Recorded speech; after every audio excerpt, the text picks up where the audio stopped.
everybody, my name is Kiahonfire and welcome to Conan Chop Chop. Today I'm going to be showing you a video on how to kill the first boss, aka the big gorilla Thak.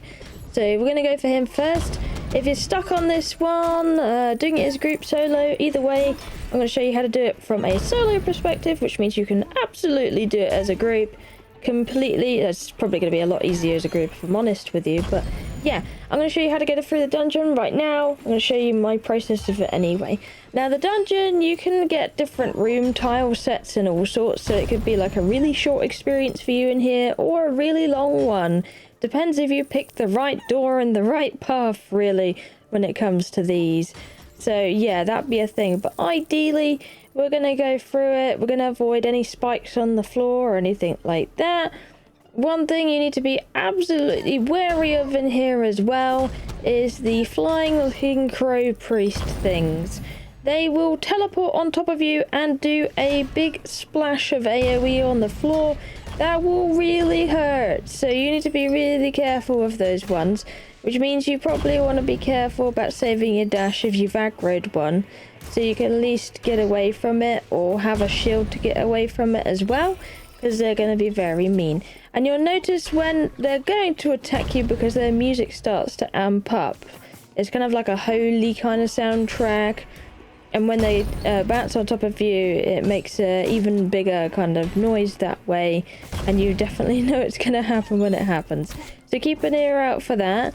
And then the other problem would be the little bombermen. They are very troublesome. They will want to run up to you and throw a bomb by your feet and explode right on top of you. They basically suicide bomb, and it makes it very tricky and challenging to deal with, especially in the end encounter, because they can just get you so easily. Or if you just dodge by like a tiny margin and still get hit, you'll receive that full damage, and well, it's not going to be good because you only have one meat to heal with in here. That's it.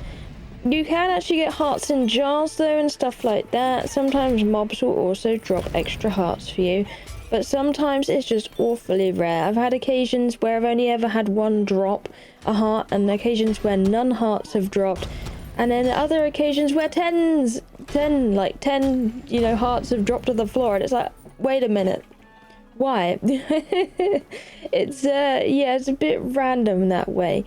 Anyway, just keep looking throughout the rooms, and you're going to be looking for one room in particular, which I found attached to my trap room. By the way, if you see any boxes, crates, barrels, etc., pots, smash them because they give coins regardless, or might give spare hearts, etc. Here is the room though. You can see a big monkey face and a skull on the door. Smash them pots, get some extra hearts. I had some hearts in mine. Usually you'll find 1 or 2 hearts in the lobby, and then you can go ahead and go in, and you're going to get the cutscene that triggers, and see what happens then when that comes up.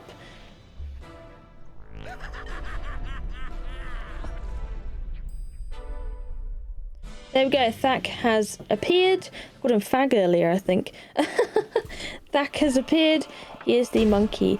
Now you want to watch his movements. Every time one of those health bar sections gets depleted, he changes moveset ever so slightly.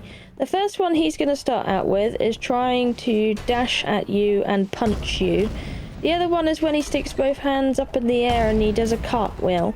Ideally you want to get out of the way of that, or if you see him doing it, get out of the way previously before he starts doing it. Otherwise it's going to hurt a lot, and he's going to go smash his head into a wall where he's going to daze himself, and that's where you want to do the damage, so you'll follow him when he does that once you passed it. Now meanwhile, while you're doing this, mobs are going to spawn in the room, and they're going to try and well, make your life difficult. This is where having like a chicken or something, or someone dealing with those, is very helpful. So you might want to consider getting a pet to help deal with some of the really annoying mobs that spawn, or just really keep an eye on them, dash through them, trying to get them to explode without you. I've also got a taunt, which is helping me keep the bombermen off of me, so that's quite nice. But yeah, we're going to pretty much just rinse and repeat until the health bar of this guy in the first slot is all cleared up. I'm going to show you my full run because I want you to see the full experience of it all. I don't want you to miss anything. I don't want it to be a full walkthrough kind of in that way. So if you're like, wait, how did that happen? Then you can fully see the whole process when I'm using Palantides.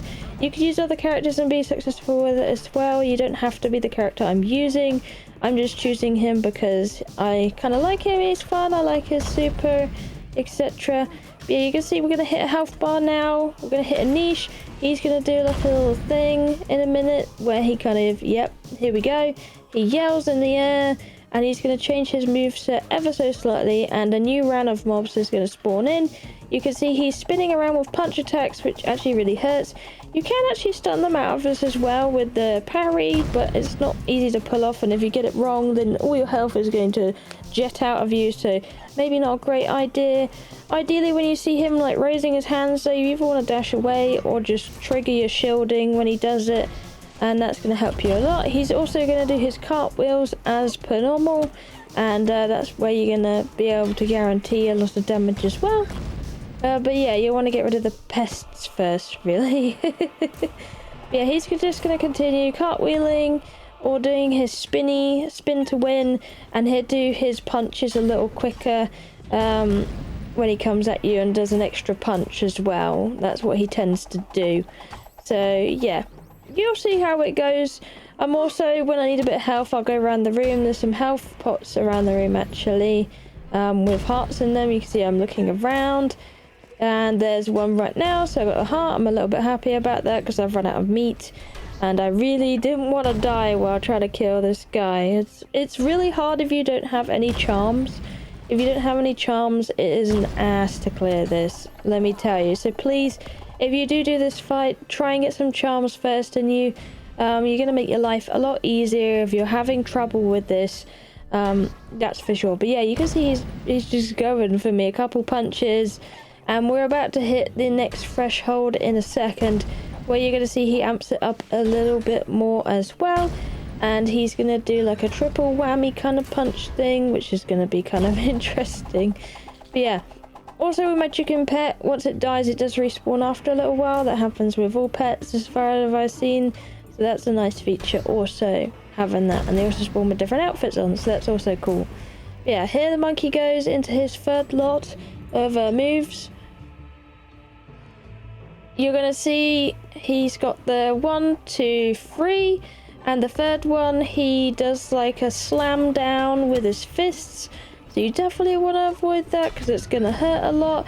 He's also going to continue cartwheeling at you, and he's going to continue with the spinny, but it's just like all three is combined now. He has the spinny, he has the cartwheel, and he has the 3 punch moves. So just every time he punches or dives, just remember to trigger your shield or dash every time he does that. Maybe a mixture of the two is probably a good idea here, because you don't always want to run out of dashing. Especially when you have the wizards round. You're also going to get a lot of face huggers, and I would just well, you're going to get a lot spawning out anyway. You can't stop them attaching to things, really. It's not worth stopping them either. Just let them get on with it and keep aiming for the boss. Just kind of focus the boss as much as you can, and your pet will deal with a lot of the other things. It's either that or they'll stand next to the boss, the mobs will, and you can hit them at the same time. Or kind of, you know, trick them into getting hit by your taunt or whatever else skills you're using. But yeah, we're about to finish off this boss. It's been an absolute pleasure. I've actually held on to my health very well in this run as well. So that's very awesome to see. And here we go. He is dead. Oh, there we go. Soloed the monkey. Oh, alright, sweet. My goodness gracious me. That was not easy in the slightest. Not easy in the slightest. Whew. Anyways, thank you for watching. If you found today's video helpful, consider subscribing. It really helps. But anyway, thank you for watching. I love you, and I'll see you in the next one. Bye bye.